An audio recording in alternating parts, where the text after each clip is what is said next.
चलिए, good morning बच्चों।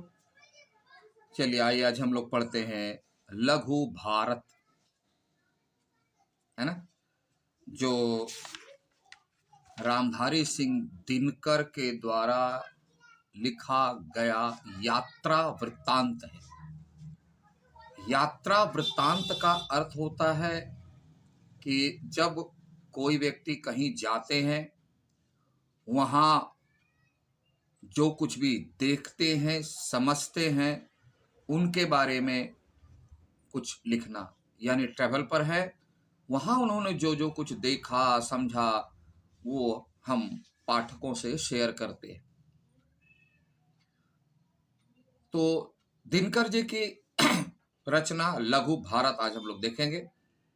सबसे पहले आइए इसके शीर्षक पर विचार करते हैं कि यह लघु भारत, लघु का मतलब होता है छोटा, और भारत का मतलब हमारा भारत, हमारी मातृभूमि, हमारा भारतवर्ष, हमारा आर्यावर्त। तो लघु यानी छोटा। ये वाला क्या है? दुनिया का सबसे बड़ा लोकतंत्र, बड़ा। तो इसी का प्रतिरूप छोटे रूप में हमें और भी कहीं देखने को मिलता है।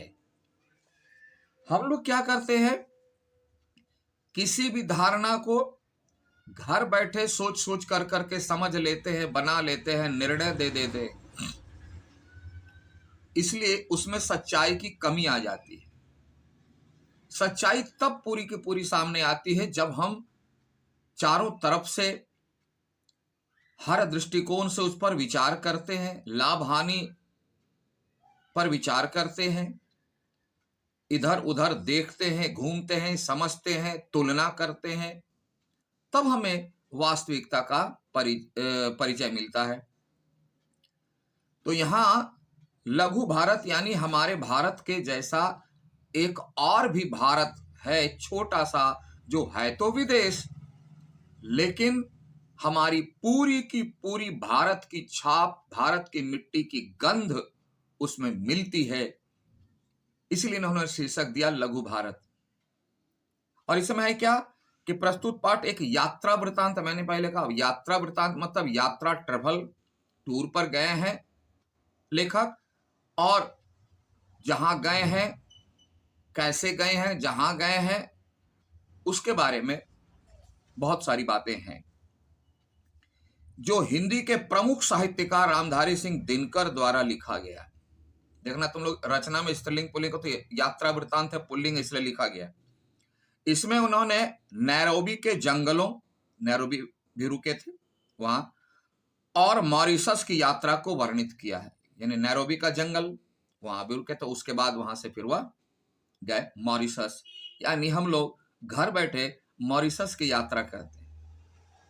तो आइए देखिए, हम लोग चलते हैं मॉरिशस दिनकर जी के साथ, और वो क्या लिखते हैं समझने का प्रयास करते हैं।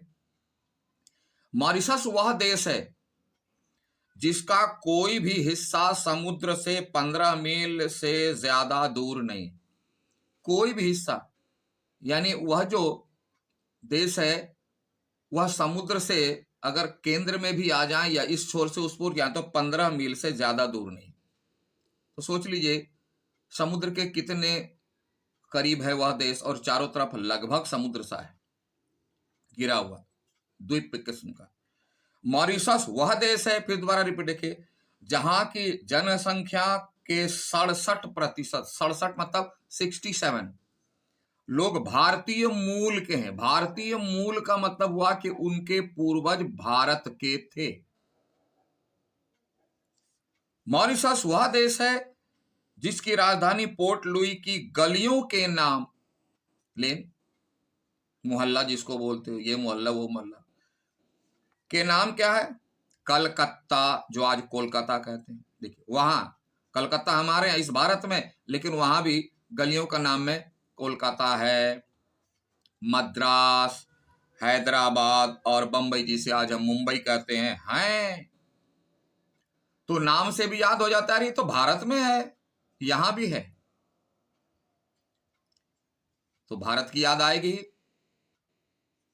जिसके एक मोहल्ले का नाम काशी है। काशी हमारे यहाँ जो बनारस काशी बहुत फेमस है पूरे विश्व में। कहते हैं या शिव के त्रिशूल पर माना जाता है, यहाँ मृत्यु होने पर सीधे डायरेक्ट वैकुंठ मिलता है। काशी बहुत पवित्र जगह मानी जाती है पृथ्वी पर भी। मॉरिशस वह, देखिए राइटर क्या कहता है, वह देश है, मतलब इस देश के एक एक गुण को, एक एक खासियत को बताना चाह रहे हैं। ख्याल रखिए, जहां बनारस भी है नाम से, गोकुल भी है नाम से, और ब्रह्म स्थान भी है, यानी ईश्वर का स्थान भी है, वहां पूजा स्थल बहुत सारे। तो कहा जाता है कि हिंदुस्तान में जो है ना 365 दिन में 366 पर्व त्योहार है। क्यों? यह पर्व और त्योहारों का देश माना जाता है, धार्मिक है, इसलिए वहां भी धार्मिक स्थल अनेक पाए जाते हैं। जहां ब्राह्मण, क्षत्रिय और वैश्य तो हैं, मगर शूद्र कोई नहीं है। ये ब्राह्मण, क्षत्रिय, वैश्य, शूद्र क्या है, ध्यान से थोड़ा सुन लेना। पहले जो था हमारी सामाजिक व्यवस्था में वार्णिक व्यवस्था थी। वार्णिक मतलब ये अल्फाबेट नहीं, वर्णों के, वर्ण का मतलब वहां तो था कार्य, जो ईश्वर से संबंधित पूजा पाठ, अध्ययन अध्यापन यानी पढ़ने पढ़ाने का जो काम करते थे वह ब्राह्मणों के जिम्मे था। जो करते थे उन्हें ब्राह्मण आदरणीय पूजनीय थे, कहलाते थे। फिर उसके बाद क्षत्रिय जो है, इन पर देश की सुरक्षा का भार होता था। वैश्य व्यापार करने वाले लोग होते थे, और शूद्र साफ सफाई का काम। तो मॉरिशस में सब है, ब्राह्मण है, क्षत्रिय है, वैश्य है, शूद्र नहीं है। क्यों नहीं है भाई? इसीलिए नहीं है कि वहां के लोग अपने साफ सफाई का काम खुद कर लेते हैं। तो एक्स्ट्रा जो है सफाई वाले के नाम पर कोई कर्मचारी या कोई प्रोफेशन या कोई ऐसा वर्ग नहीं है। और हम लोगों को तो छोटा सा काम अगर करना पड़ता है तो कुली, तो लेबर, क्या क्या नहीं करते। ये डिफरेंस अच्छी तरह से समझ लेंगे। वहां शूद्र नाम का कोई वर्ग नहीं है। जब प्रधानमंत्री के दफ्तर से फोन आया, किनको? दिनकर जी को, क्योंकि ये लोग महान व्यक्तित्व वाले लोग हैं, तो हमको और आपको थोड़ी प्रधानमंत्री आएगा, तो कोई तो पूछता नहीं है। क्लास में भी तुम लोग टीचर को क्या वैल्यू देते हो तो सब टीचर को मालूम है, घर में क्या करते हो पता नहीं। तो इनको प्रधानमंत्री के ऑफिस से फोन आया कि आपको मॉरिशस के टूर पर जाना है। आपको नहीं आएगा, मुझको नहीं आएगा, क्योंकि हम लोग ना वैसे हैं। इनके पास क्या है? इनके पास बहुत बड़ी उम्दा यानी टॉप किस्म की सोच है, और वह सोच अगर कहीं भी जाती है तो वहां से हमारे और आपके लिए, समाज के लिए बहुत कुछ लाती है, बहुत कुछ लाती है, जो हमारे लिए फायदेमंद होता है। इसलिए ऐसे लोगों को निमंत्रण दिया जाता है। इनको भी निमंत्रण आया कि मुझे 2 सप्ताह के लिए मॉरिशस जाना है, फॉर 2 वीक्स। तो मेरी पहली प्रतिक्रिया यानी फर्स्ट रिस्पॉन्स था कि आलस्य और थकावट क्यों। अब उम्र होने पर जो है ना, लंबी यात्रा करने में थोड़ा आलस होता है और थकावट ज्यादा आती है। बोला अब इस उम्र में हम मॉरिशस जाएंगे उतनी दूर, वो भी 15 दिन के लिए, थोड़ा डिनाई के मूड में थे। फिर मैंने कहा, फिर उधर प्रधानमंत्री से फोन आया ऑफिस से, तो देखे इनके फैमिली डॉक्टर के पास गए ये जो थे कि भाई ऐसी ऐसी बात है, 15 दिन के लिए हमको बाहर जाना है, वो मॉरिशस जाना है, क्या कुछ सजेशन दीजिए कि जा पा सकते हैं कि नहीं, जा पाएंगे कि नहीं। तो अपने डॉक्टर से पूछ कर बताऊंगा, और फोन से कह दिया कि ठीक है, अगर ऐसी बात है तो मैं अपने डॉक्टर से पूछ के बताऊंगा कि मेरा हेल्थ अलाउ करेगा या नहीं इतने दिनों के लिए लंबी यात्रा में। अगर वे इजाजत देंगे, अगर डॉक्टर साहब बोलेंगे, परमिशन देंगे, तब जाने की बात सोचूंगा, जाऊंगा नहीं, सोचूंगा। यानी वहां भी एक कंडीशन है। कंडीशन क्या था? देखिए, मगर अकेले जाने की बात मैं सोच नहीं सकता। क्यों कि अकेले जो है उनका ख्याल कौन रखेगा? अगर कुछ 19-20 स्वास्थ्य में होता है कुछ भी, तो उनकी देखभाल कौन करेगा? इस चिंता में पड़ गए।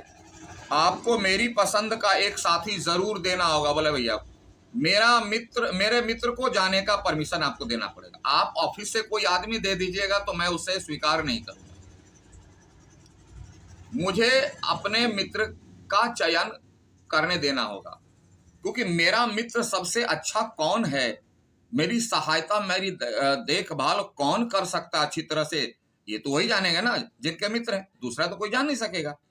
इसलिए इन्होंने कंडीशन लिखा कि मेरे पसंद का होना चाहिए।